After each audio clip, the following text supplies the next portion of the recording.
Atenção passageiros, o embarque já está autorizado, então você já pode embarcar. Eu sou Vinícius Gonçalves, mais uma vez aqui, abrindo o podcast da Turhouse Corporativo, pode embarcar. Ao meu lado, Alexandre Mota. Fala aí, Vini.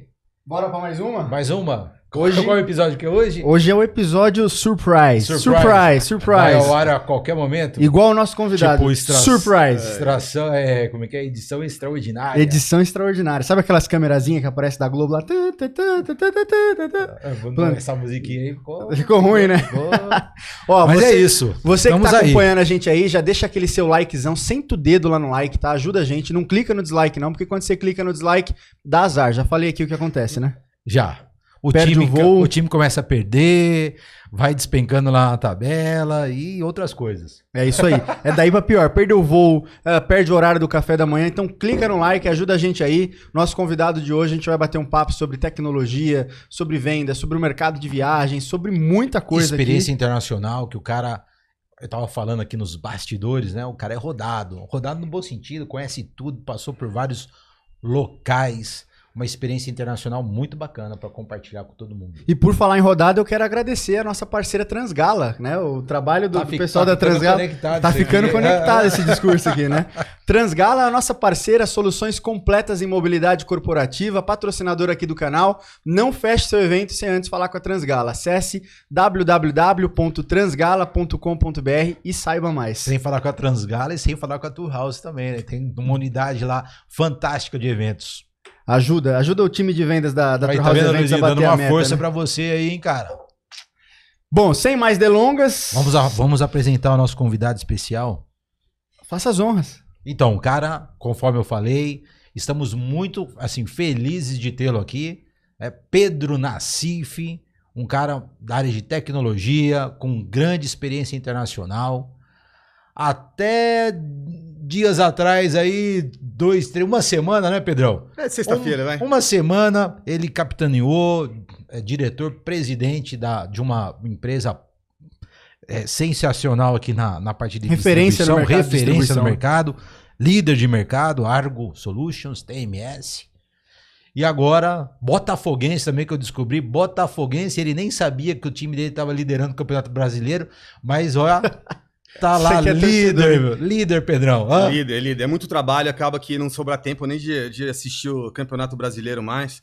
Agradecer aí a presença e a oportunidade de estar aqui. Sempre um prazer estar com amigos e poder bater um papo sobre coisas relevantes e bacanas. Seja bem-vindo, Pedrão. Se apresenta pra galera aí, por favor. Fala um pouquinho da sua experiência, quem você é, o time que você torce, nós já falamos. Fica à vontade, se apresenta para a audiência. Legal, então sou o Pedro Nassif, até sexta-feira passada era CEO da Argo Solution, uma empresa de tecnologia para viagens corporativas. Sou um cara de tecnologia na base, engenheiro de computação, sempre curti os problemas que tecnologia ajuda a resolver, então como as oportunidades, né? As oportunidades que cria, então sempre estava no sangue, viajo desde muito cedo, então... fun fact aqui, minha primeira língua na verdade foi francês, né? Nasci no Brasil, mas fui para a França desde muito cedo, meu pai era engenheiro. Primeira língua antes do português? Antes do português? Antes do português. E aí vim para o Brasil depois de um tempo, e aí né, acabei me enviando né, no meio de viagem de uma forma ou de outra, de tecnologia e para viagens. Né? Então viagem está no sangue há muito tempo, desde muito cedo, e acho que razão pela qual estou aqui hoje, e é sempre um grande prazer. Prazer é nosso, cara. Bonjour, como ça va? Très bien. Só sei falar isso. E ele sabe falar Paris Saint-Germain. Gastei todo o meu vocabulário. E aprendeu quem patrocina. Croissant, eu sei falar também. Quem patrocina o PSG, né? Mas não vamos falar isso aí não, porque... Pedrão, cara, obrigado por estar aqui, por aceitar bater esse papo com a gente. Prazer te receber na nossa casa. O primeiro cara de tecnologia que eu vejo assim de terno, camisa... Mas o tênis é All-Star, então já não tá aparecendo na câmera não, mas você guarda aí um elemento aí de rebeldia necessário ao trabalho que a gente executa. Então, Pedrão, fala pra gente, cara, vamos começar por essa experiência internacional que você tem, né, que eu tava analisando aqui a sua passagem, 8 anos em Londres, não é isso? Mais uma startup em Berlim, que você também teve a oportunidade de compor. Cara, como foi essa experiência internacional? Como isso ajudou na composição do executivo, do profissional Pedro hoje? O que você aconselha para a galera aí? Vá, né? Como que é? Eu acho que depende muito do perfil de cada um, né? Ônus e bônus, então tem muita coisa legal em viajar, em conhecer o mundo, mas também tem pontos que precisam ser levados em consideração porque não são tão bons, né? Eu acho que o que me levou à viagem desde cedo, como eu disse, eu tive uma vida muito em vários lugares geograficamente, então mãe e irmã ficaram na França, meu pai e meu irmão ficaram aqui. Então, desde cedo, isso estava no sangue. Depois disso, após a faculdade, sempre busquei oportunidades de ampliar um pouco os horizontes fora do país. E é muito legal porque a gente tende a ficar na nossa bolha e achar que a nossa realidade define o mundo, mas quando a gente se depara com pessoas, com culturas diferentes, religiões diferentes, um universo diferente, você se dá conta que você sabe muito pouco, ou então que, na verdade, você precisa ajustar, né, a sua visão do mundo. Então, isso é bem bacana, que vai muito além do profissional, né, diga-se de passagem. O pessoal também é muito formador. Então, sempre fui muito mochileiro. No começo aí, tinha um desafio aí, Sebrae, nos anos 2000 e tal, deram um prêmio para os Estados Unidos, a gente teve a felicidade, a galera da República, estudei em São Carlos, né? 11 pessoas numa casa. Federal de São Carlos. Federal de São Carlos. É outro papo, mas 11 pessoas numa casa é muita bagunça. Lá é muito forte, é um polo de tecnologia muito forte, né? São Carlos ali. É um polo de tecnologia muito forte, tem a Federal, tem a USP, tem um instituto, enfim, tem muita gente que sai dali bem formada, né? A Argo, se não me engano, tem uma base em São Carlos de tecnologia ou não? Estou confundindo. Tem muita gente em São Carlos, porque teve um escritório em São Carlos com a pandemia e todo mundo aí mudando para o remoto, aí mudou o plano, né? Então, mas sim, tivemos uma presença lá. E aí, viagens, fomos, na verdade, estava falando do desafio Sebrae, que foi um processo bem legal. Aí fomos para o Vale do Silício, visitamos várias empresas de tecnologia, mochilona nas costas e tal. Aí meio que abriu o apetite e de lá para cá não parei. Aí fui para Londres, fui para Malta, fui para Paris, fui para Berlim. E você sempre ia já, tipo, com emprego em vista? Ou, cara, vou tentar a vida lá e vou procurar alguma oportunidade por lá quando eu chegar? Como que era isso? Não, eu sempre dei muita sorte, no sentido de que quando eu saí daqui, fui para Berlim já com uma oportunidade já organizada. Já engatilhada. Já engatilhada. Eu fiz a pós, fiz o MBA em Paris, e aí depois da pós também automaticamente acabei tendo uma oportunidade tanto na França e depois na Inglaterra. Então as coisas foram se encadeando para mim. Então um elemento de sorte muito grande aqui também, né? E então eu não fui no sentido de buscar e ter que arrumar no local. Muito embora conheço muita gente que se deu muito bem, que seguiu essa estratégia. Então também é uma opção. Legal. E, cara, você estava como CEO da Argo, né? A Argo, para quem não conhece, está acompanhando a gente aqui. Hoje, como o Mota falou, uma das maiores empresas de tecnologia no setor de distribuição de viagens corporativas aqui, não só no Brasil, mas muito forte na América Latina também como um todo. Mas você começou lá não como CEO, você estava numa outra posição. Como é que foi essa experiência, esses anos aí à frente da Argo, enfim? Mas peraí. Vamos fechar a primeira pergunta. Tô atropelando aqui as coisas. Só pra gente fechar, fazer o corte, não é isso? Fazer o corte. Depois você pede pra produção. Essa experiência internacional, então, Pedrão, só pra gente ratificar aqui, ela, cara, abriu demais o leque e acredito que até hoje ela mantém conexões pra você, né, no mundo fora Brasil, né? Então, se é um executivo no Brasil, mas com a sua experiência internacional, cara, você tem contatos, conectividade em outros pontos que faz um cross-selling bacana, né? Absolutamente. Eu acho que esse é o caminho, essa que é a ideia. Então, por exemplo, hoje, na própria Argo, há fornecedores de desenvolvimento fora do país. Porque o mundo fica tão pequeno, né? O mundo fica pequeno. Por que se ater a conexões locais? Limitação geográfica. Então, isso é muito interessante porque aporta. Então, trabalhar com pessoas de outra cultura, às vezes as pessoas são mais quadradas na forma de trabalhar, mais perfeccionistas, talvez menos flexíveis. No Brasil temos uma tendência a ser mais versátil, mas talvez não ir com a profundidade que a gente necessita tecnicamente para resolver certos problemas. Então, misturar essas coisas te permite um balanço que é bem legal. E aí, cada cultura tem os seus pontos fortes e fracos, e aí é legal trabalhar nesses pontos. Fazer a composição, né? Fazer a composição. Então, do ponto de vista de conexões, esse é um ponto legal. Outro ponto legal também é o próprio conhecimento que te traz, né? Assim, a perspectiva das pessoas sobre certos problemas. Né? Eu trabalhei muitos anos nas mesas de operações em Londres, né? Derivativos de ações, esse tipo de coisa. Nada a ver com viagem. Mas era legal trabalhar com pessoas que tinham uma visão de resolução de problemas muito diferente do que eu tinha antes. Hard. Então, foi um aprendizado imenso, entendeu? Em relação a como abordar um problema né, de repente o seu jeito não era necessariamente a ferramenta correta para aquela situação. Então, isso foi bem legal. E teve algum desses países que você passou que você teve mais dificuldade, assim, para se adaptar? Eu tive dificuldade em todas. Eu tive dificuldade em todas. Esse negócio de dizer, pô, vai lá e tal, vai ser super bacana e tal, é super bacana, mas eu acho que as pessoas têm que lembrar que tem o ônus e bônus. Que não é fácil. Que não é fácil. Né? Não é fácil. Que nem a gente vê no filme, né? Que chega lá, dá tudo certinho, e quando dá alguma coisa que não é tão certinho, rapidamente, facilmente se enquadra, né? Não, tem é que assim. ficar atento pra caramba. Tem que ficar atento, tem o profissional, tem o pessoal, tem que se preparar pra ir, né? Tem minimamente. Que se preparar pra ir, né? A questão da língua, importante. A questão Cultura. Fazer as pazes com certas decisões, por exemplo, família vai ficar distante, e aí, como é que é pra você isso aí? Então, por isso que eu falo que é bacana, de repente não é pra todo mundo, depende de como que as pessoas... Muda o executivo pra sempre, né? Pra sempre. Pra sempre. Pra sempre. Uma mente expandida pelas viagens nunca mais volta ao mesmo tamanho. E a rede que legal, cara. Então, vamos pra essa frase aí vai Mas não é minha não, viu? Não é minha não. Muda o executivo pra sempre. Não vou assumir a autoria. Mas como que é a frase? Não, que uma mente expandida, né, pelas viagens nunca mais volta ao mesmo tamanho. Olha. Aí, essa daí virou corte. Corte aí.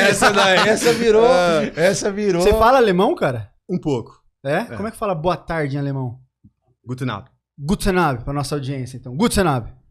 Aí, tá vendo? Cara, o Malta deve ter sido uma experiência também bacana, né, cara? Malta é fantástico, né? Um mar azul cristalino, né? Uma ilha, né? Logo acima do norte da África, entre o sul da Itália ali, né? A parte da Sicília. Estratégico. Então, é estratégico, é um polo para várias indústrias. Qualidade de vida boa, né?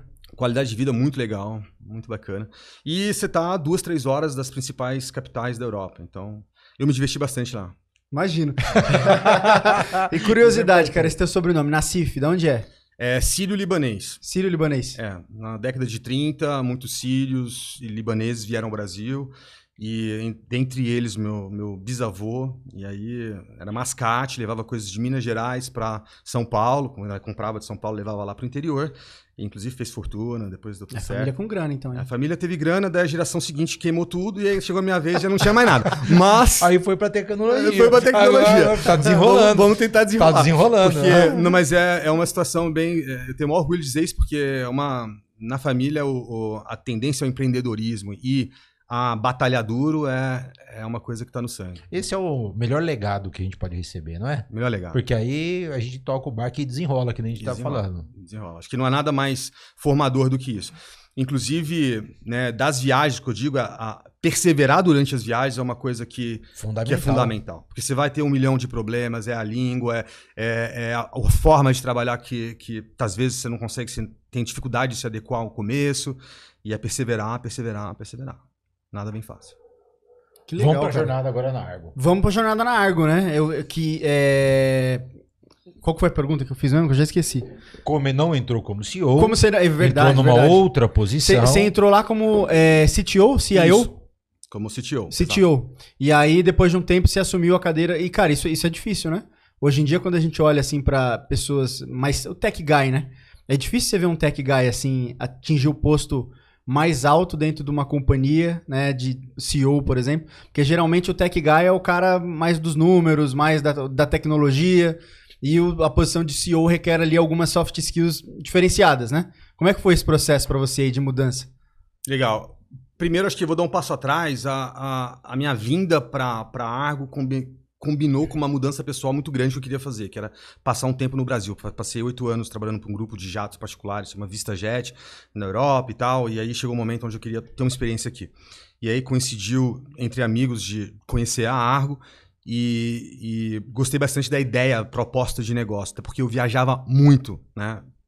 A trabalho, tipo 100, 110 viagens ano. Então, as dores do viajante, você sente. 110 viagens por ano é muita coisa, hein, cara? É coisa.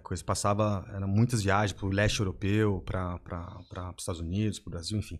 E aí, acabei conhecendo a Argo e gostei muito da proposta de ideia, né? De como solução para esta dor que eu tanto sentia. E aí comecei como CTO e a ideia era, né, ver como as coisas evoluiriam. E aí veio a pandemia e também, junto com a pandemia, o fato de que algumas pessoas já tinham outros planos e então a Argo ficou comigo para gerir. Em relação a esta tendência de talvez um CTO, um cara de tecnologia, virar CEO, eu acho que se não tem um número expressivo, deveria ter. Porque o que acontece? Quando você atua na área de tecnologia, você necessariamente precisa entender de duas coisas, pessoas e processo. Processo principalmente. Porque tecnologia, no final, ela é um meio para o fim, né? Ela é uma alavanca, né? Ela otimiza, maximiza vendas e faturamento e ela reduz custos de forma a melhorar o teu bottom line, né? E reduzir custos com tecnologia é processo, automação de processo, fazer melhor aquilo e com menos recurso aquilo que já se faz. Então, eu sou super viesado aqui para dizer, mas eu super recomendo CTOs virarem CEO, beleza? Não, para mim porque faz sentido. Faz todo sentido. O único ponto que eu fico assim pensando aqui é o gostar de pessoas. Porque não tô dizendo aqui que a galera de tecnologia não gosta de pessoas. Mas isso vai virar um corte na internet. Não, os caras vão mandar um monte de bot lá no seu corte. Lá. A minha experiência pessoal, eu já me relacionei com alguns executivos na área de tecnologia. Alguns sim gostam bastante, porque é a equação perfeita, né?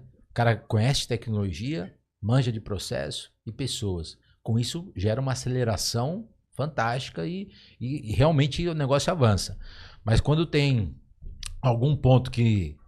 E também tive a experiência de trabalhar com galera de TI, cara, que não gosta de pessoas. Fala assim, Ricardo, você vai falar com o cara de tecnologia em alto nível. Você abriu o chamado? Abriu o chamado? Tem chamado? Porque se não tiver chamado, cara... E a gente até brinca, né? Às vezes os caras de tecnologia se relacionam via computador, né? Porque... Mas o gostar de pessoas é parte fundamental. Total. Tendo um cara que gosta de pessoas com background de tecnologia... Fórmula de sucesso. Cara, fórmula de sucesso. Tem assim, tudo a ver ser CEO mesmo. Deixa eu dar uma de nerd aqui. Tocar. Dá uma de nerd. Você pensar num polinômio, né? Então você tem várias variáveis que te dão a solução de uma equação. Pensar no quê, cara? Peraí que você já... Polinômio. Né? Polinômio, né? Então, AX1 mais BX2, enfim, te dá um resultado final, várias variáveis, né? X1, X2, equação. E aí o que acontece? Não, momento nerd. Aí o que acontece? Eu acho que o viés pessoas é uma das variáveis. Aí você tem um conhecimento de processo, você tem um conhecimento de visão de futuro, para onde estamos indo do ponto de vista de tecnologia. Coloca porque tá super disruptivo hoje em dia, né? Para onde estamos indo, o que tomávamos como certo tá cada vez menos certo do que a gente imaginava, né? Então, eu diria que talvez na equação, a variável pessoas, nós temos um score mais baixo. Nós temos um score mais baixo. Mas eu acho que os outros elementos ajudam a equação a parar de pé, né? E é normal ter um score mais baixo, né? A gente gosta de olhar, introspectar para resolver problema. Puxa, como é que eu resolveria o problema tal. É natural, vem do engenheiro. Mas não quero dizer que isso é de toda a galera, não. Porque também já conheci caras CTOs, cara, que com uma habilidade para lidar com pessoas e para entender a pessoa, em pessoas, gigante. Então, talvez aí o score no drive pessoas fosse tão bom quanto nos outros. E quanto mais tiver um equilíbrio, porque gera uma compensação, né? Se o cara no score, gente, ele tá não tão bom, no processo, no analítico, ele vai ser maior e vai gerar uma... Tem uma nota de corte, né? Isso aí. A partir do momento que ela foi muito abaixo, por mais que os outros indicadores sejam ótimos, já não funciona mais. Porque nós somos uma organização, uma entidade coletiva, né? Tem que ter equilíbrio. Por enquanto, né? Que já que a gente tá nesse papo de nerd aqui, a gente fala muito sobre inteligência artificial, ChatGPT agora que... né, parece que a bolha do momento é falar sobre ChatGPT. Deles, né? O quê? Uma das bolhas. O que você vê, Pedro, sua visão sobre o uso da inteligência artificial no mercado de turismo, né? ChatGPT ou qualquer outra, assim, tem uma aplicação que a gente consiga, de fato, usar e ter um porquê de usar aquilo, ou você acha que não? Não, eu acho que tem super oportunidade para uso e não é só o turismo, não. Eu acho que generalizado. Eu acho que a IA generativa ela vai revolucionar, né, vários setores da economia em um tempo relativamente curto. Falemos aí de 5 a 10 anos. Depois a gente vai tomar um café daqui lá e a gente vai olhar para trás e ver se a minha previsão estava correta. Então eu acho que é super bem-vindo e acho que vai ajudar a criar bastante valor. Principalmente em tudo aquilo que é, por exemplo, o contexto da viagem, ou seja, você está indo para um dado lugar, o que esperar deste lugar. Muitas vezes a gente, como viajante corporativo, estamos indo para um certo lugar e eu não tenho todos os detalhes, né? Eu posso fazer um Google do negócio, mas ainda há uma certa inércia. Com uma IA embutida nas devidas ferramentas, buscando essa informação contextual à viagem, a viagem vai ter uma outra experiência. Isso é com certeza. A parada vai ficar interessante. Vai ficar interessante. Acho que vai ficar interessante e vai tirar muito do trabalho que talvez algumas pessoas fariam que não agregariam tanto valor e vai automatizar. Eu vejo que não substituirá o toque humano. As pessoas são seres sociais e eu acredito muito que essa importância ela é grande, mas vai otimizar o tempo do consultor, vai otimizar o tempo do viajante. Isso vem bem positivo. E eu não vou nem ir, por exemplo, tem outra utilidade, por exemplo, a questão da predição, a recomendação. Então, para onde devo viajar? Baseado, né, nas minhas preferências. Isso já é algo que já ocorre em várias plataformas hoje e tal. Então, há várias oportunidades. É um pouco como, né, a gente diz sexo na adolescência, né? Todo mundo diz que faz, mas ninguém faz, né? Então você vê aí um monte de fornecedores dizendo, poxa, eu tô fazendo, tem IA, você vai ver, não tem, né? Agora, dito isso, eu quero dar um passo atrás. E chatbot é diferente de IA, né? Chatbot utiliza IA, né? Aliás, ainda num nível não tão pequeno, né? Num nível pequeno. Completo, ou seja, para você manter uma conversa inicial, vamos falar assim, num nível inicial. O nível inicial é legal, entendeu? Porque dependendo, você precisa de muita informação específica para que a conversa seja significativa e de longo prazo. Mas voltando no ponto aqui, para nossa indústria, né? O que eu acho que é legal para que a IA vá além de somente trazer informações contextuais para que ela possa agir, porque por que não agir? Um carro autônomo vê um objeto, um obstáculo, ele desvia do obstáculo. Por que nós, no nosso setor, não podemos tentar agir no momento que a IA viu a possibilidade de um melhor preço, ou então poder comprar um itinerário de viagem? A gente esbarra num problema que a gente tem no nosso setor, que é a conectividade dos elos na cadeia. Que, na minha opinião, é um dos grandes problemas que nós temos, né? Então, você acha muito fragmentado ainda? Muito fragmentado, né? Eu te digo assim, quem passou pela experiência de estar... meu exemplo predileto, chega no Santos Dumont, tá chovendo, a pista é curta, o avião não vai aterrissar. Você tá a pé. Ligar para a agência mesmo, te ajudar a remarcar. Os sistemas, as APIs das empresas aéreas não facilitam, não existem, na maior parte das vezes. Então, assim, há muitos processos para os quais retornamos totalmente para offline. Então não adianta ter IA e no final das contas você precisa ligar. Né? Falta conexão. Falta conexão. Esse é o primeiro grande problema do nosso setor. Primeiro grande desafio que precisa ser resolvido para acelerar com IA. E é bizarro, né, cara? Você vê, por exemplo, o algoritmo do Spotify. O meu algoritmo do Spotify conhece mais o meu gosto musical do que eu mesmo.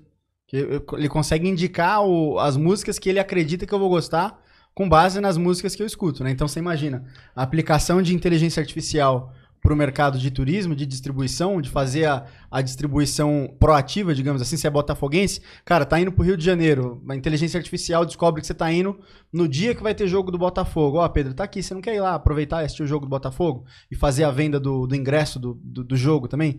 Aí já leva a experiência de compra para um outro nível, né? Completamente diferente. Eu já tenho é bacana esse ponto aí, da predição, né, que o Pedro falou, mas também tem um outro lado que é a manipulação. Né? Talvez a inteligência de um Spotify manipule e jogue músicas que... Aí, cara, dá um pano pra gente discutir aqui, ó. Mas eu quero voltar. Você acha que tipo, que ela me engana, é isso? Não, ela não é que ela te engana. Ela conhece você, ela acumula seus dados, os seus gostos, e ela também enxerga o interesse de outras pontas, e ela vai equilibrar essa distribuição para agradar os dois. Bizarro isso. Com muita inteligência, de forma sutil, que você não vai nem perceber, você passa a consumir algo que originalmente não era a sua preferência, em algum ponto conecta com a sua preferência, mas já está entrando a preferência de vendas. Bizarro. Mas tem um lance que é importante entender, né? O que é a sua preferência, né? É aquilo que você historicamente consumiu ao longo do tempo ou tem algum viés de um terceiro. Mas a questão que eu acho que é preocupante nos algoritmos e o desconhecido? Né? E aquela experiência de você ir a uma biblioteca e, poxa, você está folheando um livro e você fala, poxa, adorei esse livro aqui. Eu não estava na minha lista de tipos que eu li anteriormente. mas é algo novo. Mesma coisa a música. Se um algoritmo somente mapear aquilo que são as minhas preferências hoje, vai estar limitado àquilo que eu já fiz, né? Ou que pessoas similares a mim poderão, usaram e que poderia ser interessante a mim. Mas tira o elemento surpresa, o elemento, aquilo que você não conhece, surpreenda-me. E aí eu acho que tem um lado aí que precisa ser trabalhado ainda. Eu ainda gostaria de ser surpreendido com uma ideia totalmente fora da caixa, que não tem a ver com o meu passado. Mas que em algum momento toca você. Que em algum momento me toca, exatamente isso. Então eu acho que os algoritmos terão que lidar com esse probleminha. E o segundo problema, que é um problemão, é a questão da privacidade dos dados. LGPD. Né? LGPD que eu ia tocar aí no LGPD. E porque a gente foi para um lado, né? Depois a gente volta na jogada larga. Depois a gente volta na jogada larga. Só nesse... IA. E tem vários artigos que estão sendo colocados aí de pessoas super envolvidas no desenvolvimento da IA que estão começando a defender uma desaceleração da IA. Se eu soubesse, Elon Musk, né, se eu soubesse que ia ser tão assim punk, eu não teria inventado. Né? Tem até um cara que falou, eu não me lembro o nome do cara que falou isso daí, talvez você lembre, ou pode ser uma fake news também, que eu tô envolvido. Você né? Você assistia do Zap. Porque outro dia eu falei Business Center, eu quase apanhei aqui, viu, Pedro? Porque Business Center não existe faz tempo. Cara, você acha que IA pode ser, em algum momento, você que é um cara especialista, desacelerada por a gente não conseguir controlá-la e isso poder, em algum momento, ser um problema para nós? Eu acho que pode ser um problema, eu acho que deveria ser desacelerada, mas não vai ser. Você não consegue pôr o gênio de volta na lâmpada. Isso aí se a história nos mostrar os problemas que vieram com os primeiros carros, com a aviação, né, o ser humano tende a querer cientificamente evoluir e colocar para dentro da lâmpada de novo. O gênio que saiu eu acho muito difícil. Então, porque há muitos pontos positivos, né, em relação ao uso de tudo isso. Né? Então, a menos que tem um interesse financeiro muito grande por trás, né? E tem um interesse financeiro muito grande por trás. Então, eu acredito que vai haver, talvez, uma coibição de certas coisas, em certas áreas, em certos domínios, mas que é o futuro.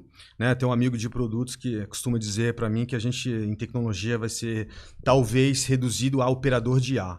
Né? Então, você vai ter que lidar com várias IAs como ferramentas de trabalho e o trabalho mesmo administrá-las. O trabalho de codar mesmo vai ser cada vez menor. Né? Eu sou mais cético, eu acho que há uma arte em desenvolver sistemas. Você dá um passo atrás, você vê o todo, é um pouco como um arquiteto de uma casa. É um processo criativo difícil de você substituir. Dito isso, o que eu tenho visto com mesmo o ChatGPT me deixa um pouco assim preocupado. Mas eu diria que muito das profissões do futuro vão para uma direção de como você, profissional do seu setor, consegue usar IA para alavancar os seus resultados.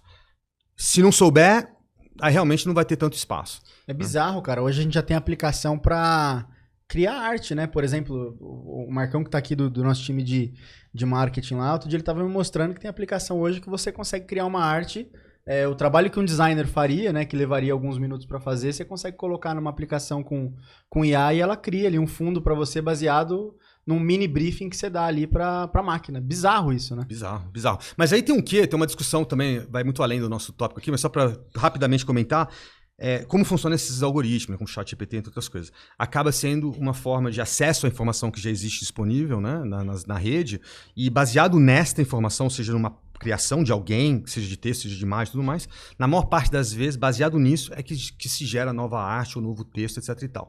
Então, quanto disso é plágio, quanto disso é nova criação mesmo de um algoritmo, sabe? E é um tema complexo, mas vale faz sentido. Vale discutir. Já estava pré-pronto, né? Já estava pré-pronto. Assim. Tudo bem que os ingredientes, a mistura dos ingredientes foi o algoritmo que decidiu, mas ainda assim, se não tivesse acesso a estas bases, e aí? Como que seria? É polêmico o negócio. Polêmico. É polêmico. É um tema muito complexo. E deixa eu aproveitar para emendar a pergunta de IA no que vocês estavam fazendo na Argo. Nesses anos que você ficou à frente, tanto da área de tecnologia como da companhia como um todo, vocês estavam olhando para isso? Tinha algum projeto em mente para uso de inteligência artificial na distribuição dentro da Argo ou não? Sim. Na verdade, 2 projetos que vêm em mente aí. Um era para identificação de não conformidades nos expense, né? Ou seja, tentar identificar de forma automática, através de um score, quais são os recibos que estão mais propensos a não estar dentro da política. E aí, isso é um algoritmo que precisa ser treinado e evoluir ao longo do tempo. Então, esse foi um dos projetos que a gente depois pôs um pouquinho na geladeira por outras razões. E um outro projeto foi realmente ferramentas de recomendação, principalmente na parte de hotelaria. Ou seja, você viaja bastante, a tendência é que seus hábitos sigam um certo padrão. Então, de repente, predizer isso e sugerir isso é algo que a gente também trabalhou, né? E que, mais uma vez, demos um passo atrás, voltando um pouco naquele tema, né, da conectividade. Temos uma pirâmide de necessidades. Não adianta eu te entregar a IA, né, que faz a recomendação, se a base da pirâmide, né, a conectividade, transações sem problema, de repente não está legal, não está conectado. Então, houve uma recentralização naquilo que a gente entendeu ser core, e eu acho que em algum momento, possivelmente, não faria sentido não retomar, né, porque tem muita coisa que já está pronta. Primeiro arruma ali o que precisa ser arrumado e depois você vai pro fundação da casa, depois sobe as paredes. Legal, cara, legal. A base de dados precisa estar super conforme, aí você faz a dinâmica. Aí brinca lá na tabela dinâmica, né? Brinca na tabelinha. E não dá pra gente falar de Argo, você falou de um projeto de inteligência artificial na parte de recomendação de hotéis. Não dá pra gente falar de hotelaria sem falar de B2B Reservas, né? Então eu também quero aproveitar para mandar um abraço aqui para os nossos amigos da B2B Reservas, o patrocinador aqui do nosso canal. A B2B Reservas que hoje já tem mais de 4.500 hotéis dentro da plataforma, a solução completa desde a reserva até o pagamento. Os caras criaram uma disrupção no mercado de distribuição hotelaria gigante, né? Então, para pequenas propriedades. Para pequenas propriedades, principalmente, né? Então, se você tem tá acompanhando a gente aí, tem um hotel independente, tem alguns hotéis independentes, entre em contato com o pessoal da B2B, porque você vai estar certamente na prateleira das maiores agências de viagens corporativas do país. Então, acesse b2breservas.com.br e saiba mais. Jabá feito. Então, já desabafou? Já fez?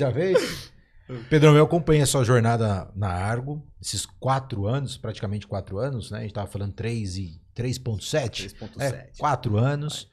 E aí, qual que foi o ponto mais interessante? Nessa sua jornada também teve a entrada de um investidor, né?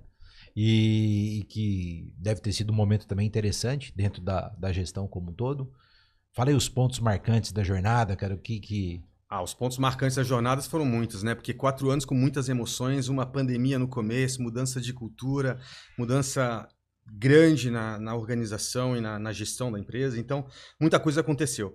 Eu diria que a questão, começando com o investidor fundamental, sem o mesmo nós não teríamos sobrevivido à pandemia, né? Eu lembro que numa semana de março vimos uma queda das transações em 95%. Vocês viram, ou seja, né? A gente viu também. 5% das transações. Então, óbvio que o seu faturamento não é uma condição linear das transações, porque você tem um monte de condições, mas tua base de custo fica fixo, teu faturamento despenca que você faz, né? Então, esse foi um momento vou dizer, mais difícil, a questão do desespero que traz, né? Sem dúvida. Mudança total da dinâmica. Mudança total da dinâmica e não saber, acho que a incerteza é o que mais, né, afetava todo mundo, ou seja, uma semana, falava-se o pico em maio, se vocês lembram. A maio vai ser o pico, dali melhora.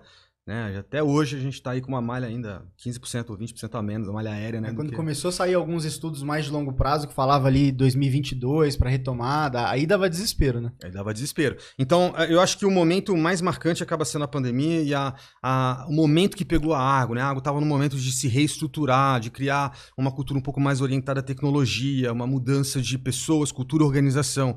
E foi um contrapé muito grande, né? Um momento de expandir, inclusive na América Latina. Então, contratamos bastante, de repente, né, isso aconteceu. Então, isso foi muito difícil reorganizar, pegar o plano de negócio, jogar fora, escrever um novo e que seja de longo prazo. Então, esse foi um momento muito difícil. E depois disso teve muitos momentos legais também, como por exemplo lançamento de novos produtos, como por exemplo, né, ver as transações voltarem, resolver, diminuir bastante a quantidade de problemas que tínhamos por transações, um monte de coisa que afetava, né, a empresa, que aos poucos foram melhorando.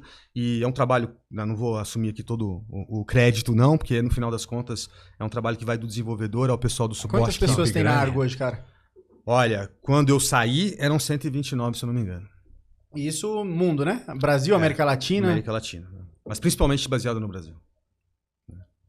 Então, e aí, então, foram momentos muito, muito legais e experimentos, né? Então, por exemplo, que estratégia melhor se adequa em relação ao nosso público, né? Conhecer o nosso público, quais corporações mais se beneficiariam do Argo. Porque tem uma grande verdade, né? Esse negócio de quem que é o teu cliente, né? O cliente. Não existe o tal do cliente, né? Existem vários tipos de clientes. Qual que é o teu? Né? Qual que é o teu perfil? É o cara que precisa de mais políticas, que precisa de menos políticas. Ele pode até ser usado por outros. Mas, por exemplo... Uma plataforma mais robusta, uma plataforma mais robusta. Exatamente. E aí eu acho que isso foi um trabalho de autoconhecimento muito legal. Por exemplo, fizemos uma distribuição de quantidade de empresas por quantidade de políticas. E é muito legal ver que segue uma distribuição normal. Momento geek novamente aí, tá? Pô, isso daí é bacana, hein, cara? Não, e aí, o centro da distribuição normal é de 45 a 55 políticas. Então, você fala assim, poxa, que bacana, você começa a entender para quem que você vende, né? Isso tem uma certa concentração, né? Uma grande parte daquilo do negócio Argo está em empresas Tier 1, que é acima de 1.500 transações, e de 150 a 1.500 transações. Tem um fat tail depois de muita gente que usa o produto, mas talvez nós não sejamos a melhor ferramenta. Nós, né? A Argo não seja a melhor ferramenta para eles. Faz parte do processo. Faz parte do processo. Então, assim, é bem interessante ver esse processo de conhecimento, discussão com a equipe, tentar entender qual que é realmente a essência da empresa. Isso foi bem bacana. E passou por também, fez um que da marca, né? Mudou cor, né, cara? Fez coisa pra caramba nesses 4 anos, né, fez cara? coisa pra caramba. Olhou muito pra dentro da engenharia, Vocês passaram né? a comunicar de uma maneira muito mais diferente. Eu senti essa diferença na comunicação nos últimos anos. Eu acho que acabou sendo work in progress, né? Mas aí o que eu diria que é legal, pô, já que a gente tem tantos novos projetos em tantas áreas, a ideia da Argo no final é poder participar em várias etapas da jornada do viajante e do cliente.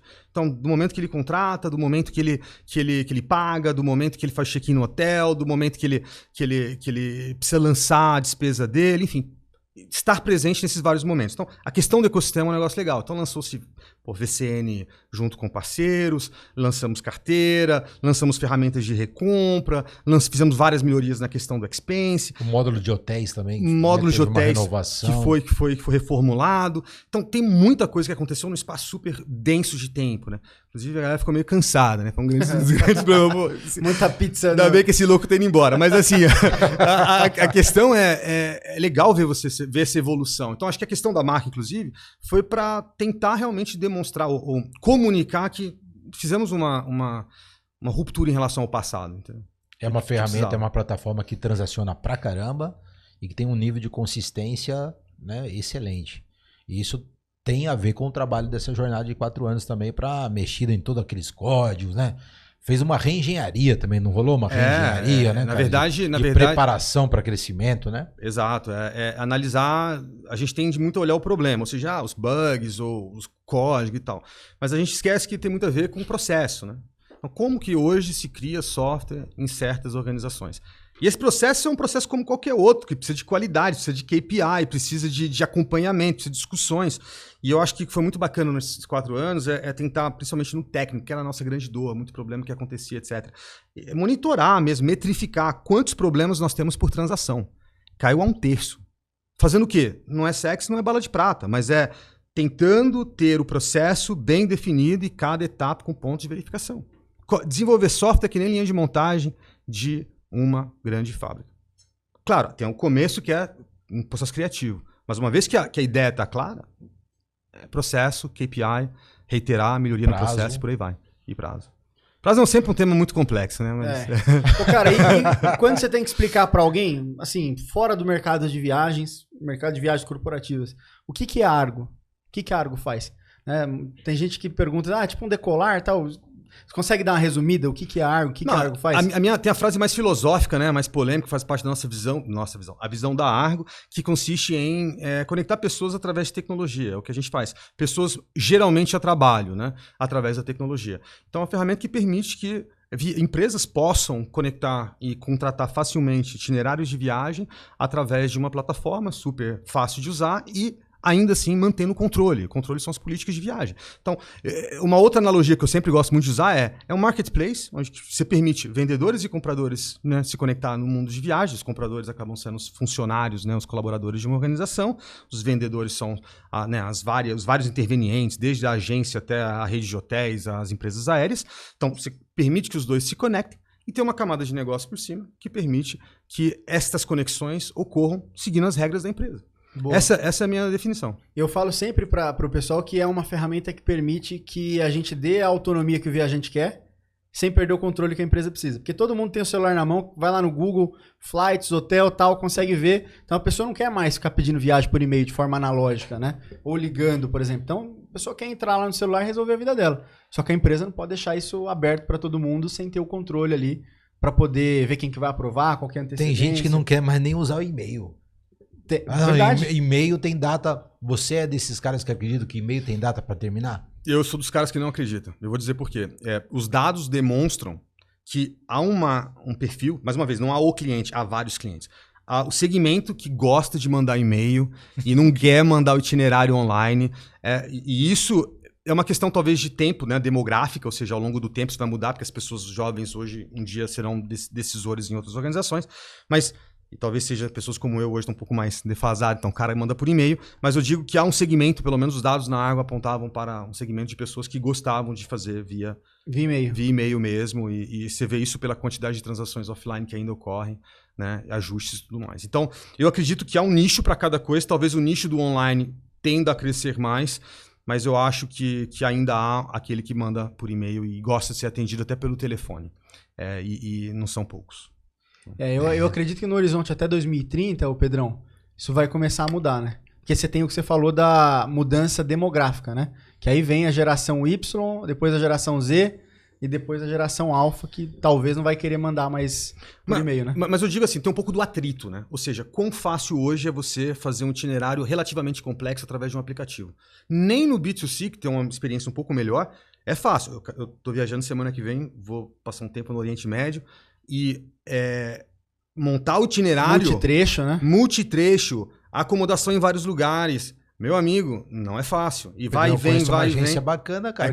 Devíamos ter começado. Que pode te ajudar, cara, nesse itinerário aí, pois viu? Mas assim, não é fácil. Enquanto não for fácil, o cara prefere ligar pra você que é especialista. Resolve minha vida aí. Que é a dor, é a inércia. Essa inércia existe.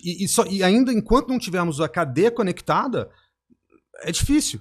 É difícil. E aí, conectando na palavra conectada que você falou, qual que é a sua visão de futuro para esse mercado de viagens corporativas? Como é que você enxerga Vamos entrar ele? no futuro. Vamos entrar no futuro? Vamos entrar no futuro. Porque as pessoas que estão em casa, a gente tá num papo tão nerd, tão geek. Como é que vocês sabem que somos nós aqui? Isso aqui tudo pode ser inteligência artificial, cara. Pode ser uma máquina que tá aqui, ó. Não, cara. Pra inventar uma máquina perfeita como eu, ainda vai demorar um pouquinho. Aqui é uma arte, não tem IA que vai construir uma arte dessa aqui, não. Legal. Que isso, mano. Bota IA nisso, cara.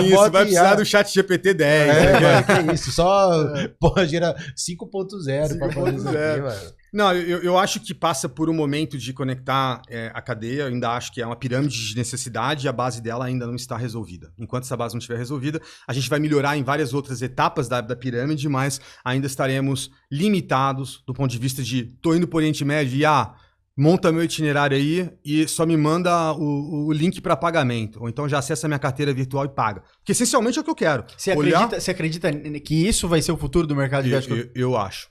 Inclusive, de repente, até de uma forma conversacional.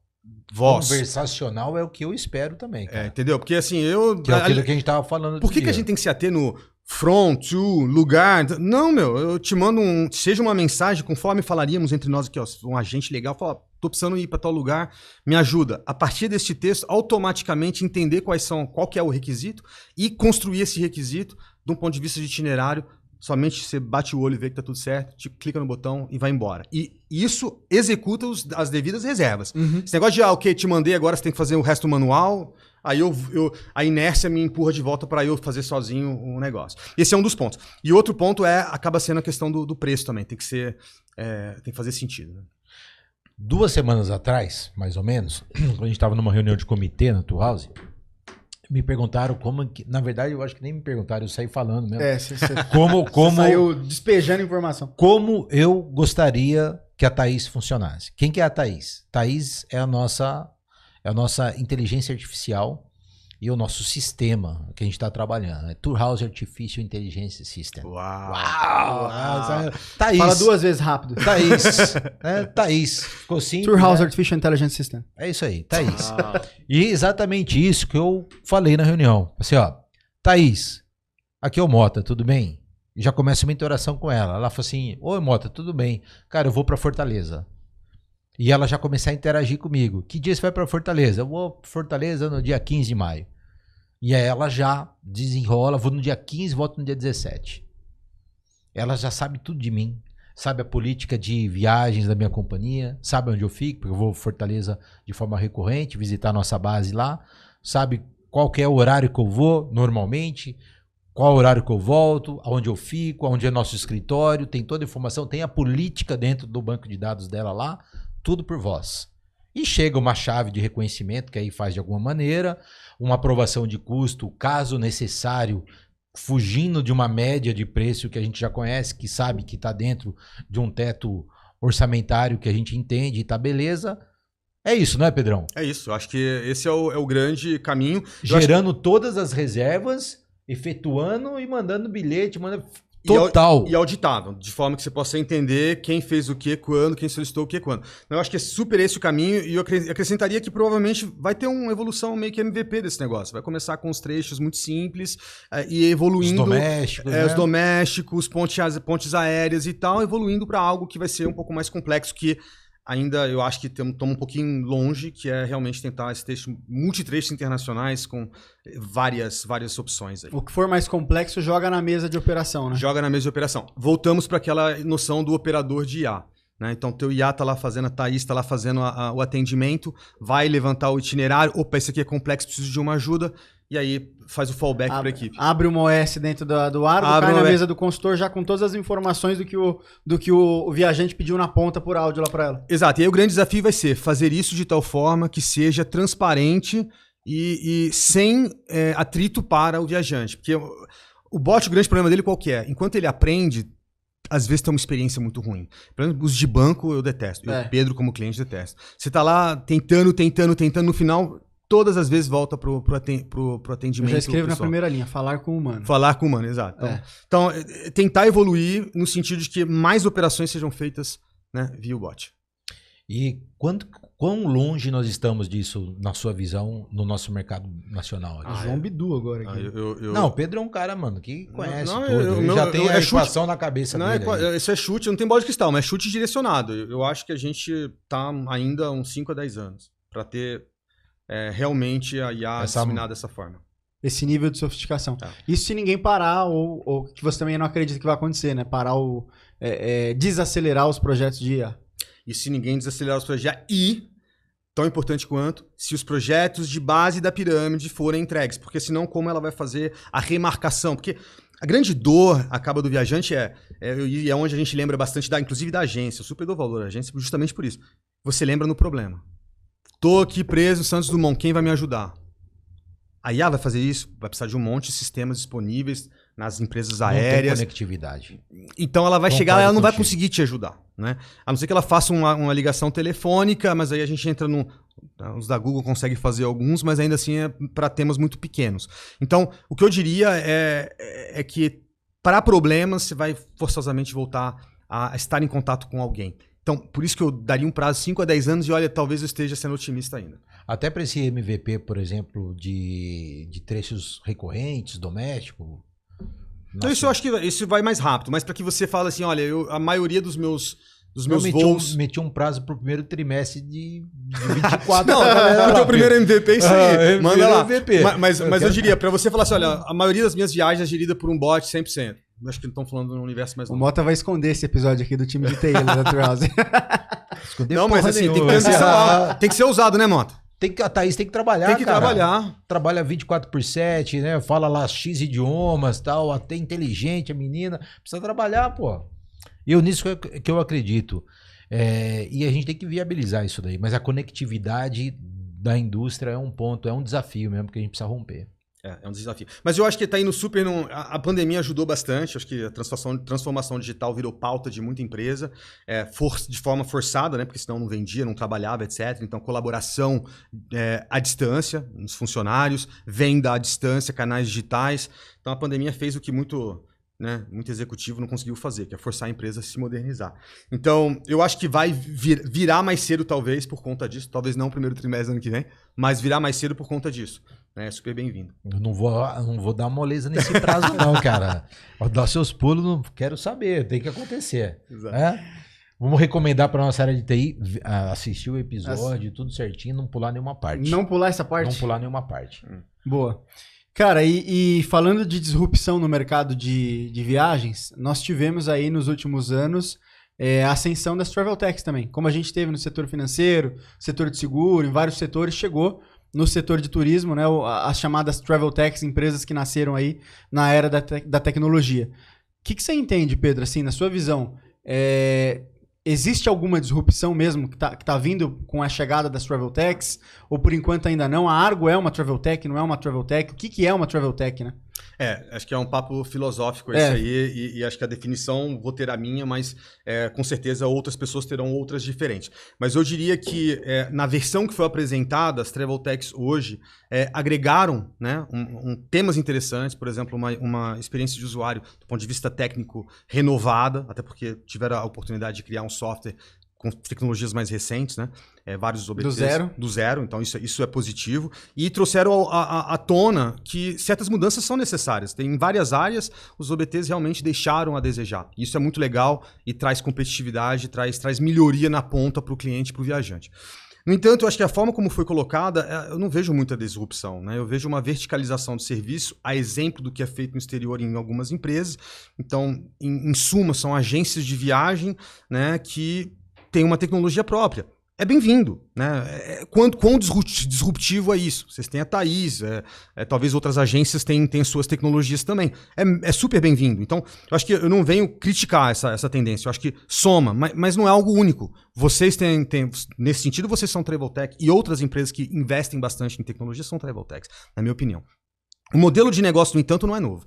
Né? E aí eu acho que é onde há um pouco de desinformação. Né? Não vou entrar nas polêmicas, mas muita coisa dizendo, olha, comprem conosco e você vai ter 30%, 40% de desconto no aéreo, no hotel. A gente sabe que não há um espectro tão grande, uma latitude tão grande para você estar utilizando, né? Ainda mais nos volumes que essas empresas, né, trabalham. Então acho que é um pouco de desinformação nesse sentido.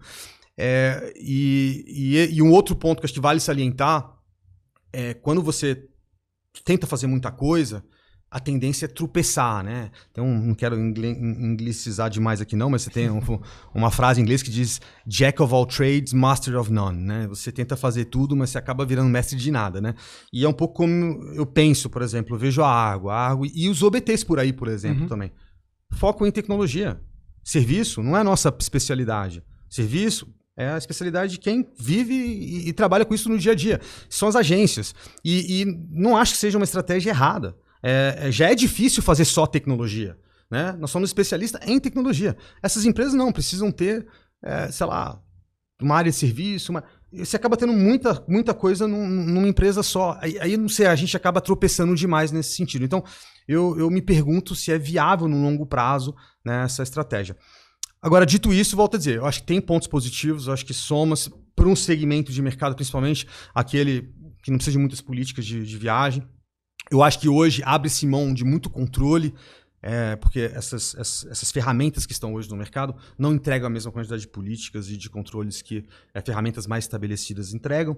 Então, eu acho que vai ser uma ferramenta legal para alguns, já não vai servir para outros. Né? Volto a dizer, se eu olho a minha normal, a da Argo, em média 45 a 55 políticas por empresa é o que a gente tem visto. Então, se você não tem essas 55 políticas, como é que faz?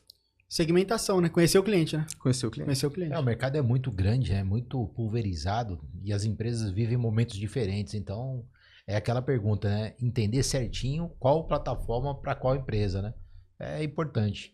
E NDC, Pedrão, qual é o seu ponto de vista sobre NDC? Nós tivemos aí nesta semana, né, uma empresa importante, Latam, migrando para um modelo de distribuição. Cara, qual é o seu ponto de vista sobre NDC? Você me ajuda a entender um pouquinho. Vou participar de um painel daqui umas 2 semanas, eu preciso aprender. Não, mas olha, o que eu te diria é, humildemente, dizer que ainda há muito por saber. A filosofia da NDC ela é muito bonita. Acho fenomenal você ter um protocolo, né, que em teoria é genérico e que vai reger essa relação entre agências e companhias aéreas. Para permitir uma distribuição mais direta, remover intermediários na cadeia.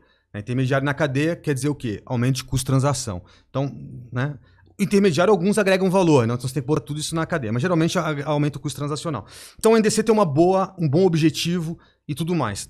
O que eu temo, pelo que eu tenho visto das integrações que ocorreram, é que não está tão genérico assim. Começa assim. Então, o NDC A é diferente do NDC B para a empresa A, para a empresa B, empresa C. Então, há muitas peculiaridades, né, que precisam ser levadas em consideração. Esse é um grande problema. Porque se você vendeu que internamente, né, que a tecnologia é única, que você vai fazer somente um investimento e que você vai conectar tudo, de repente não é o teu plano de negócio, o seu business case vai ter que voltar lá para o começo. E aí você não sabe se a conta fecha. Esse é o primeiro ponto. O segundo ponto é como toda tecnologia disruptiva, nesse sentido de remover intermediário, ela vem um pouco cru, né? Ela hoje, pelo que eu conheço, entrega menos do que certos canais que já existem.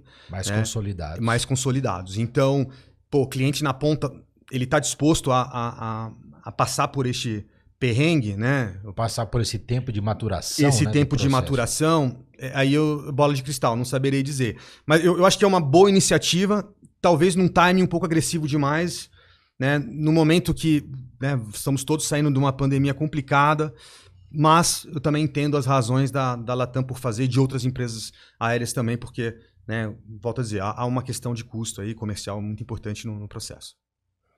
E deve trazer muitas oportunidades para a mesa também, né?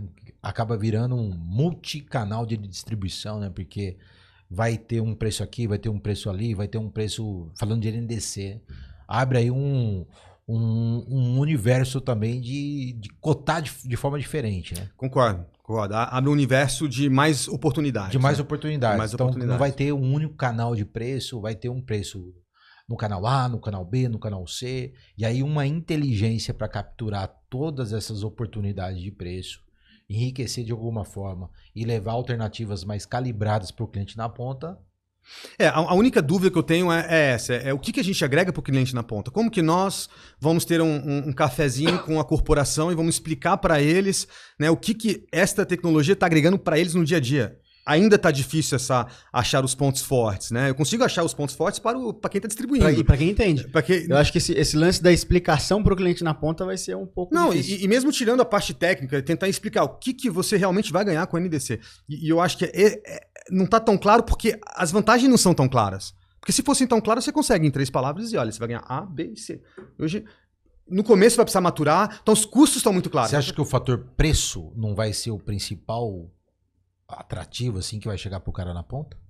É possível, vai depender da estratégia de distribuição entre os vários canais das empresas aéreas, mas no final os preços hoje estão sendo, ontem, né, antes do NDC, por exemplo, neste caso, estavam já sendo distribuídos nos canais já existentes, então os preços ficaram melhores ainda, né, devido à economia, quão melhores. Isso não está claro, né? Eu sei que a retórica pode ficar, mas eu acho que não está claro. Tem que fazer testes. Tem que fazer teste. Eu ouvi de alguns colegas em agências dizendo que a logística ficou tão difícil que alguns clientes estão pagando a FII.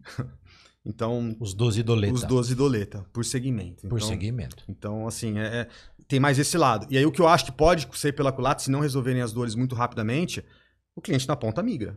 Tá bom, se eu não consigo por aqui, eu tento por ali. Tomara que não seja o caso. Perde competitividade. Perde competitividade. Porque eu acho que a ideia do NDC é muito boa. E entra naquele ponto que você falou, né, um dos grandes desafios do segmento de turismo, da cadeia, é a distribuição, justamente porque a gente tem muita intermediação e tem muito ponto de contato que é offline, né? E o NDC acaba sendo, querendo ou não, mais um ponto de contato, né? Exato. Porque você está tirando um intermediador ali do meio. E aí você tem uma companhia que entra no NDC, você tem outra companhia que entra no NDC, outra, cada uma fazendo seu NDC, tirando a intermediação, aumenta o trabalho, inclusive, para quem está do lado da agência de ter que se conectar ou não. Cara, você tava falando, tava pensando na outra coisa aqui. Repete. O que passa na cabeça dele? Eu tava pensando num ponto que o Pedro falou aqui, cara, na parte de preço, que realmente é um ponto que a gente precisa... Eu tenho uma visão de que vai trazer oportunidade de capturar, mas aí é o canal de distribuição da companhia, dentro da NDC, porque ela tem preços diferentes em canais, né? Ela tem lá um método de distribuição dela, que tem os doidos que fazem as contas lá e tá tudo certo, né, no final. E o NDC, em algum momento, ele deve trazer uma dinâmica tão grande de a gente conseguir olhar valores por POS diferentes e você conseguir trazer um mapa de preço diferenciado e conseguir trazer uma compra com melhor valor para o cliente a nível de preço. Estou fazendo os cálculos aqui. Mas precisaria ver realmente esse valor sendo... Fazer as comparações. O que, no entanto, está claro, e está cada vez mais claro para o cliente na ponta tá mais complexo para mim, tá talvez mais trabalhoso para mim, então tem menos transparência para mim. Então, os pontos negativos estão ficando claros. Cadê os pontos positivos? Né? Então... vai precisar montar o business case isso aí, olha, aqui é a economia que você vai ter. E aí isso se comprovar e uma corporação vai querer fazer a conta. Quanto pagava antes, quanto estou pagando hoje. Vale a dor de cabeça. Então tudo isso eu acho que vai ser um tema... Acho que vai ter uma desconfiançazinha daquele lance da tarifa com bagagem, sem bagagem? Exatamente, por exemplo. Então acho que vai ser um lance de tentar entender dados, quando os dados aparecerem, montar esse case. E aí talvez seja super válido e tudo mais. Não, se você tá falando, eu fico raciocinando. Porque também, cara, o cliente, a gente ama o cliente e tal, mas é um modelo de distribuição que está mudando. E que é inevitável. Então, a partir de um delta, tem que comprar desse jeito, que vai ser o que está disponível. Quando a gente é cliente e o cara muda um método também de produção ou de distribuição, ninguém pergunta, né? Se a gente... ou como que a gente fica no processo, a gente acaba indo na gôndola e pegando o produto lá, mas mudou. Então, vai ter uma acomodação, mas eu acredito que fazendo os devidos testes, deve trazer oportunidade, sim, pro ecossistema. Agora, vamos ver. Tem que ter essa parte de transparência. O que você tinha perguntado, meu filho? Que eu voltei agora aqui. Voltou? Terra chamando? Não, eu estava falando justamente sobre o lance da desintermediação, né? Porque a ideia principal do NDC, você conseguir reduzir custo através de você tirar um intermediador ali do meio daquela distribuição. Só que hoje você tem aí são muitos fornecedores de produto na ponta. São diversas companhias aéreas. Eu já não gosto dessa palavra de intermediação. Eu gosto da palavra distribuição. A gente tem que pensar como distribuidores. Não é intermediação, é distribuição de produto, né, cara? É distribuição. Tem quem precisa comprar e tem quem vende. A gente distribui. Nós, por exemplo, TMC é uma distribuidora. A gente já não pensa como... como que você falou? A outra palavra? Intermediação. Eu já aboli da minha cabeça. Intermediação. Eu já não penso como intermediador há muito tempo. A gente distribui. A gente é distribuidor. E a distribuição, ela a gente está entrando aí, né? Para mim, ela é uma parte muito importante que muito saudável no ecossistema. Porque quando, em algum momento, vira offline, conforme a gente falou, quem é que sustenta? É o distribuidor. É o distribuidor, porque a plataforma, de uma maneira geral, ela não tem a conectividade de uma... Mesmo 100% online, ela tem lá canais. E se um distribuidor tem uma inteligência... A posição desse cara tá... O negócio é ter inteligência. Tem que ser distribuidor com inteligência. Agora, distribuidor que pensa como intermediário, para mim... precisa agregar valor na cadeia. Se agregou seu valor na cadeia, você vai super decolar. Precisa agregar. Né? Então, valor. E assim, cara, o distribuidor tem capacidade de coletar tantas informações, enriquecer essas informações e de maneira oportuna colocar as informações na mesa, que é o que faz a diferença. Que é o que faz a diferença. A diferença é a informação. Né? É a informação que tem valor. Por falar em informação com valor, LGPD, ESG, né? A galera fala de ESG. Sopa de letrinha, LGPD, essas coisas e tal. E tecnologia custa caro, não custa, Pedro? Custa caro. A questão da legislação custa caro e é difícil fazer um plano de negócio que rentabilize isso. A gente coloca na conta do compliance, o compliance precisa ser feito, você precisa seguir as regras, seguir a lei e a lei, inclusive, né? Dar tranquilidade para os seus clientes no sentido de que os dados estão sendo protegidos. Eu acho que é uma jornada e é um processo mais do que um evento. Alguém te disser, poxa, eu sou compliant hoje de LGPD ou GDPR ou qualquer que seja a legislação. GDPR. É só a conversa, é coisa do dia a dia. As suas políticas precisam ser revisitadas, os seus contratos precisam ser revisitados, o teu entendimento da cadeia, né? Quem que é o dono do dado, quem que é o controlador do dado, quem que é o processador do dado. Quem é você na cadeia? Né? E entender os riscos que você e seus clientes tem, né, no processo como um todo. Então, acho que embora tenha sido super bem-vinda essa legislação, mas a gente está incipiente na prática de operacionalizar isso de forma a estarmos realmente seguros. Vou falar de coisas básicas, mas a gente ainda vê muito cartão de crédito via e-mail por aí e, infelizmente, aí não adianta a gente ser mega certificado de um lado se a gente tiver ainda esse processo ainda dessa forma. Então. E custa grana, né? Dá trabalho. E aí uma pergunta, você acha que com a experiência que você tem, os nossos clientes, eles estão preparados para pagar uma solução, um valor maior? Porque do outro lado, o distribuidor, o fornecedor, tem investimento alto em LGPD, em tecnologia, em ESG. É bonito falar em ESG, etc. Mas quando você coloca uma proposta na mesa, na sua visão, compradores estão aptos a comprar por um valor maior, por um preço maior, uma entrega de valor maior? Eu diria que, mais uma vez, não existe para mim, na minha opinião, o comprador. Existem os compradores. Então tem um segmento, sim, daquelas empresas que dirão... Dá um valor para isso. O meu dado é importante, paga um prêmio por quem gere bem o meu dado, que vai além, inclusive, da legislação. Opto em fechar um contrato 20% mais caro do que o outro, porque esse cara... Várias empresas levariam, inclusive, como um quesito de desclassificação. Então não é nem que o seu preço está mais caro ou não. O outro está desclassificado, então o teu preço estaria ali. Então eu diria que sim, não são todos os segmentos de mercado, há segmentos que são mais mobilizados do que outros. Falei da LGPD, mas se aplica também ao ESG. Né? Como são realmente suas políticas meio ambiente, sociais e a sua governança. Né?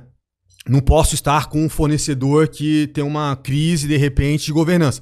Então tem que ser alguém que tem aderência a esses critérios. Então pagaria um prêmio. Qual o tamanho desse segmento? Não sei te dizer, Mota. Aí é uma questão meio complicada. Mas eu diria que basta o primeiro escândalo para esse segmento aumentar relativamente.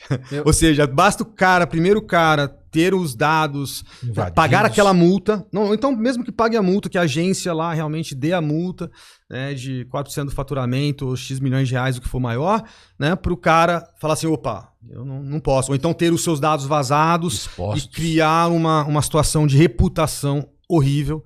E aí eles veem que, aquela economia tinha sido... Este incremento de custo tinha sido uma economia.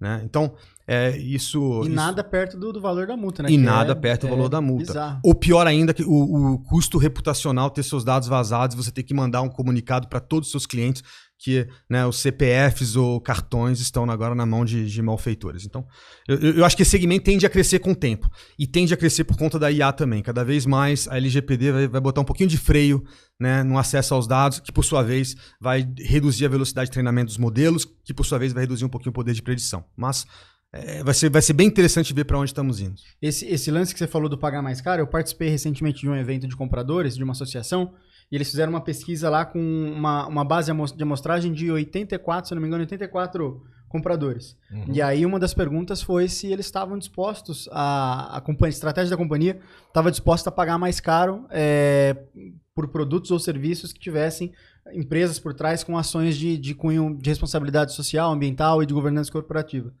E a maior parte dos compradores disse que estão olhando para isso, mas que não é prioridade no momento devido a outras...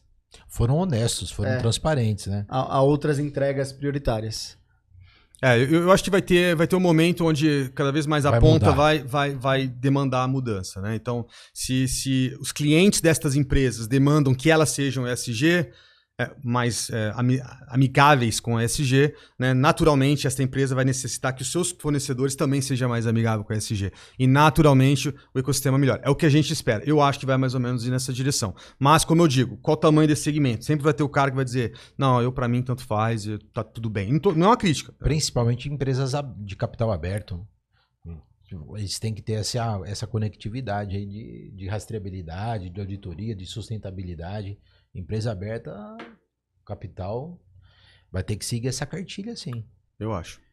Ó, estamos chegando no final. Ô Pedro, e aí, o que você vai fazer do futuro? Agora que o Pedro tá... Vai mudar pra praia, vai pro Rio de Janeiro, vai pra ficar lá perto do seu Botafogo. Meu Botafogo. Já tá, ou começa semana que vem, já numa outra empreitada. Não, Dá um spoiler aí, Pedrão. Fala aí. Não, o Pedro agora vai tirar umas férias bem merecidas depois de quase 4 anos de labuta incessante, é contrato renegociando, é fatura que não tem como pagar, entendeu? Agora tá na hora de, graças a Deus, deixei a Agro numa situação super positiva, com portfólio de produtos novos sendo lançados, faturamento crescendo duplo dígito, melhor primeiro trimestre em muitos, muitos anos, margem super positiva. Então, é uma alegria muito grande sair de onde viemos e terminar essa jornada num momento tão positivo. E de coração acho uma super empresa, né? E pela câmera ali, né? Então um grande abraço a toda a galera da Argo aí. É um momento super bacana que passamos juntos. E dizer que agora é descansar um pouquinho, né? Recarregar a bateria, né? Aquele momento do ócio criativo que eles chamam, né? Ócio criativo. O ócio criativo para mim um pouquinho e aí repensar na vida e com certeza... Vai tirar um ano sabático ou não? Não, um ano sabático é muita coisa, muita né? coisa? Não, um mêsinho tá bom, né? Vai focar no mercado brasileiro, de repente, ou vai ver de fora? Eu estou analisando, mas provavelmente vou analisar oportunidades fora também. Acho que, como eu digo, adoro viajar, novas culturas. Você é casado, Pedrão? Sou casado, 3 filhos. E aí leva todo mundo? Leva todo mundo. A gente criança pequena? Bebezinho de 6 meses. Que legal. 6 meses? Então ninguém dormindo em casa. Então soma-se a isso. Antes eram os boletos, agora consegue pagar os boletos, mas tem um bebê em casa, então é meio complicado. Mas fora isso, a família vai junto e todo mundo meio mochileiro como eu. E de hobby, cara, o que você gosta de fazer? Porque agora você vai ter tempo pra isso, né? Jogo bola. Nunca foi muito bom, mas jogo bola. Reza a lenda que você parece com um jogador de futebol aí. Eu não vou falar quem é. Ou ele que parece comigo, viu, Vinícius? Vamos inverter a correlação aí, ó. Pode ser. O famoso nessa história, quem que é? Tô zoando. Mas aí, hobbyzinho, eu gosto muito de ler, né? Passar um tempo com a família, corro, jogo bola, né? E, enfim, tem umas coisas nesse sentido. Legal, cara. Muito bom. Sorte pro seu Botafogo. Tá liderando. Quem sabe isso daí, ó, 23, Botafogo campeão brasileiro. Ó, eu não vou nem começar a assistir os jogos, porque dizer que eu sou pé frio, vai começar a perder. Então eu vou ficar ainda, né, na torcida somente à distância e tomara que continue com bons resultados aí, né? Legal, Pedrão, obrigado pela sua participação aqui com a gente, cara, foi muito bom bater esse papo contigo, conhecer você melhor, a gente fica falando no dia a dia e tal. Parabéns pelo excelente trabalho que você fez na sua jornada na Argo. Realmente conseguiu puxar a companhia para um outro patamar, deixou bem mais robusto, né, foi um trabalho bem bacana, parabéns. Sucesso aí na sua continuidade. Espero que você escolha o mercado aqui brasileiro, né, que vai com certeza te abraçar. Agora, se for para fora também, mantém contato com a gente aí, porque vai ter negócios, né? Vai ter negócios aí para todo mundo. E vamos que vamos. Obrigado, Pedrão. Eu que agradeço aí pela oportunidade. Muito legal estar por aqui, bater esse papo, conhecer um pouquinho do mundo, nesse nosso mundo de viagem, trocar um pouco de figurinha. E obrigado também pelos elogios e é sempre muito bem-vindo. A gente nunca deixei de gostar, então fica à vontade. E legal. Vamos que vamos. E antes da gente encerrar, não encerramos ainda, nós temos ali, por favor, Brunão, traz aí pra gente. Presente pro Pedro, uma camisa do Botafogo autografada. Você nos deu um presente vindo aqui, né, conversar com a gente hoje durante mais de uma hora. Muito obrigado. Então, isso daí é um presente em nome da Turhouse, mandado pela Motivia. A Motivia é a empresa de brindes corporativos do Grupo Turhouse, então tudo que qualquer empresa precisa para motivar, engajar, mandar kit para colaborador que está em home office no Brasil inteiro, no mundo, a Motivia faz isso daí, então eles quiseram mandar esse brinde para ti aí, fica à vontade. Muito obrigado, muito obrigado. Essa daí é a canequinha do Pode Embarcar. A canequinha do Pode Embarcar, mas obrigado por tudo e pelos presentes também. Serve um leitinho quente nessa caneca aqui, é que com 6 meses ainda tá mamando, ainda tá mamando, não rola. A gente tá lutando aí pra ver se desmama, mas isso é uma outra história. Não, isso é outra conversa. Essa é outra conversa. Valeu, Pedrão. Obrigado. Mensagens finais, Pedrão? Quer mandar uma mensagem pra alguém? Não, agradecer, né, todos com quem eu consegui trabalhar ao longo todos esses 4 anos e Agradecer também muito a Deus pelas oportunidades, a saúde, né? Um momento muito difícil esses últimos 3 anos, né? Principalmente do ponto de vista de saúde. Então é isso. E bola pra frente, que tem muita coisa por alcançar. Cara, obrigado por ter vindo. Foi um prazer receber você prazer aqui foi meu. Na nossa casa. A gente vai ficando por aqui, mas ó, você gostou do conteúdo? Hoje o papo foi assim, cabeça, né? Papo de geek, nerd, né? Então, ó, teve muita informação legal. Senta o dedo lá no like, curte aí, né? Se você não tá inscrito no nosso canal ainda, clica aí pra se inscrever, ativa o sininho, né, Mota? Importante. É isso aí. Porque daí quando sair um episódio você vai ser avisado em primeira mão, porque o YouTube tem lá um algoritmo que avisa, ó que interessante. Senão a Thaís vai falar com vocês. E a gente vai ficando por aqui. Um abraço aos nossos patrocinadores e a todo mundo que acompanhou a gente. Até o próximo episódio do Pode Embarcar.